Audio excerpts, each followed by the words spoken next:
Salut à toutes et à tous, Clermontois, Clermontoises et amoureux du ballon rond. Bienvenue pour ce premier épisode d'une petite série d'informations sur le Clermont Foot. Et aujourd'hui, nous allons parler du stade Gabriel Montpied qui fait pas mal de bruit. Et vous allez voir que ce n'est pas qu'une simple rénovation.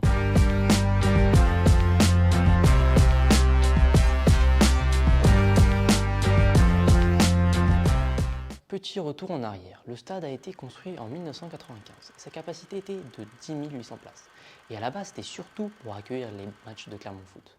Mais aujourd'hui, la ville veut en faire un vrai lieu de vie, ouvert à tout le monde. Du coup, un gros projet de transformation est en cours. L'objectif est d'avoir 30 000 places à terme. Mais pour l'instant, on passe à 17 000, ce qui suffit largement vu que cette saison, il y a eu à peine 5 000 spectateurs dans les tribunes. C'est 2 fois moins que l'an dernier, car on jouait encore en Ligue 1. Mais il n'y a pas que les gradins qui changent. Il y a aussi des vestiaires tout neufs, une salle de presse, des buvettes, un gymnase et même des espaces publics pour que le stade reste vivant tous les jours et pas seulement le week-end.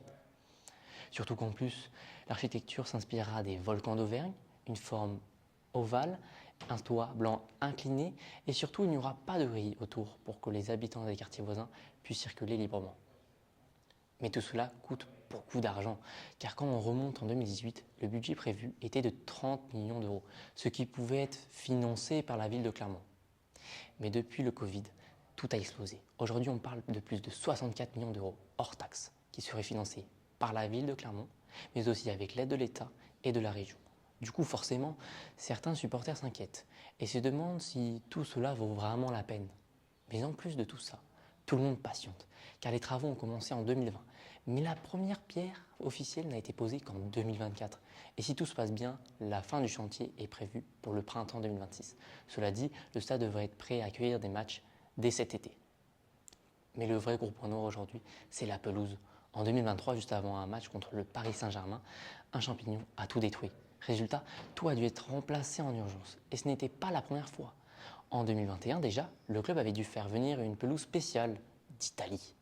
Aujourd'hui, le club en a marre et a décidé d'investir sur un nouveau terrain hybride chauffé et en construction. Il fera 15 000 m² et coûte plus de 7 millions d'euros. La moitié est financée à crédit, ce qui alourdit encore les dates. Bref, même si le stade évolue côté gazon et des finances, c'est toujours pas gagné. Le stade Gabriel Montpied, c'est un projet ambitieux qui peut vraiment changer le visage de Clermont. Un stade plus grand, plus moderne, plus vivant. Mais entre les coûts qui explosent, les retards, les galères techniques, il y a encore pas mal de boulot avant que tout marche. À nos risques et périls, Clermontois, Clermontoises.